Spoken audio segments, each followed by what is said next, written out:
একটি তোতা পাখি তার মেয়ের বিয়ের জন্য খুব সুন্দর করে ঘরবাড়ি সাজাচ্ছিল। সে বিয়ের অতিথিদের জন্য অনেক রকমের মিষ্টিও তৈরি করিয়ে নেয়।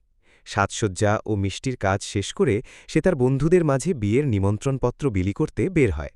সবশেষে সে তার সবচেয়ে কাছের বন্ধু একটি পায়রাকে বিয়ের কার্ড দিয়ে আসে। বিয়ের দিন তোতা পাখিটি যখন তার মেয়েকে চমৎকার লাল রঙের বিয়ের পোশাকে সাজিয়ে দিচ্ছিল, তখনই হঠাৎ গ্রামে প্রচণ্ড ঝড় বৃষ্টি শুরু হয়ে যায়। বৃষ্টির কারণে বিয়ের সমস্ত সাজসজ্জা নষ্ট হতে থাকে। এই অবস্থা দেখে নিরুপায় তোতা পাখিটি একা একা বসে কাঁদতে শুরু করে, কারণ সে ভেবেছিল তার মেয়ের বিয়ে বুঝি ভেস্তে গেল। এমন বিপদের সময় তার সেই প্রিয় বন্ধু পায়রাটি অনেকগুলো পায়রাকে সাথে নিয়ে সেখানে হাজির হয়। তাদের সবার ঠোঁটে ছিল একটি বিশাল বড় প্লাস্টিকের শীট। সব পায়রা মিলে সেই প্লাস্টিক দিয়ে বিয়ের মণ্ডপটিকে উপর থেকে ঢেকে দেয়, যাতে বৃষ্টির পানি ভেতরে না ঢুকতে পারে। এই বুদ্ধিমত্তার কারণে বৃষ্টি সত্ত্বেও তোতা পাখির মেয়ের বিয়ে খুব ধুমধাম ও আনন্দের সাথে সম্পন্ন হয়।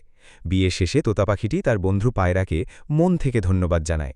বন্ধুকে সাহায্য করতে পেরে পায়রাটিরও আনন্দের অশ্রু চলে আসে।